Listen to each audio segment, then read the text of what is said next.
Danas ćemo testirati Whey Protein kompleks od Olimpa,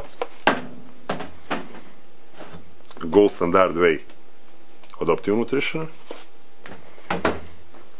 i Dymatize Elite Whey Protein izolat. Evo, napravit ćemo jedan vrlo jednostavan test.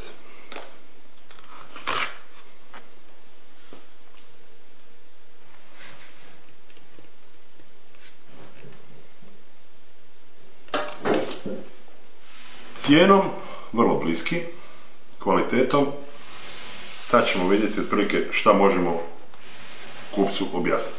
Znači sljedeće, klasika je u tome šta ja vam mogu reći. Znači teksturom radi se o znači imamo 3 okusa vanilije, malo su boje različite, ovisi što je proizvođač stavio unutra, ali se može teksturom odrediti otprilike po izgledu praha se može odrediti kakav je sastav unutra i u kojem postotku mi imamo ovdje unutra whey izolat koji u principu i diktira kvalitetu. Pa onda recimo meni je vrlo jednostavno po teksturi odrediti ovdje koja je kvaliteta koje od ovih proteina, pošto se ja ne određujem samim okusom, nego meni je kvaliteta najbitnija stvar.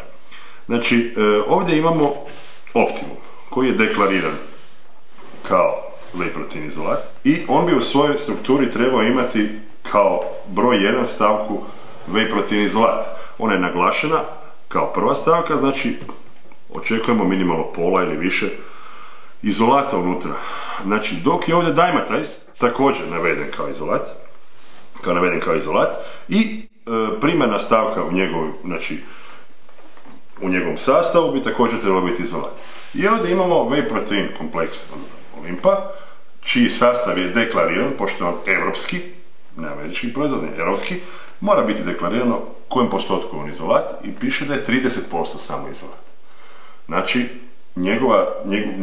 njegov glavni sastav je whey protein koncentrat, ali po teksturi je vidljivo da se radi o poprilično, znači po teksturi se vidi da je ona i dalje snježna, rahla i da protein izgleda vrlo kvalitetan.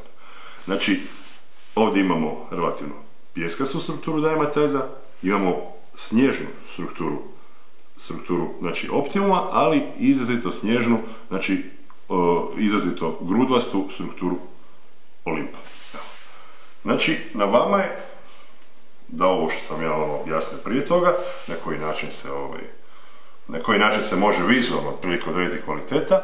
Znači kvaliteta samo, znači ne govorimo ovdje o okusu, o konzumaciji, o topljivosti i takvim nekim stvarima, nego to su neke stvari koje su ovdje u drugom planu, ovdje govorimo čisto o kvaliteti.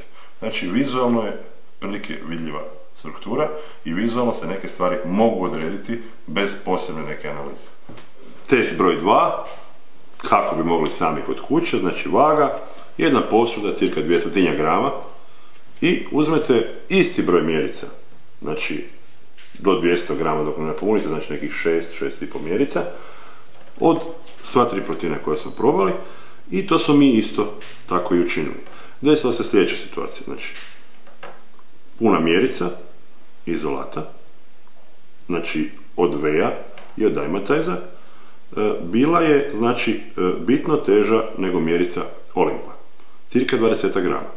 Što znači da je tekstura Olimpa u ovom dijelu znači najviše snježna i najviše odgovara teksturi jednog whey izolata.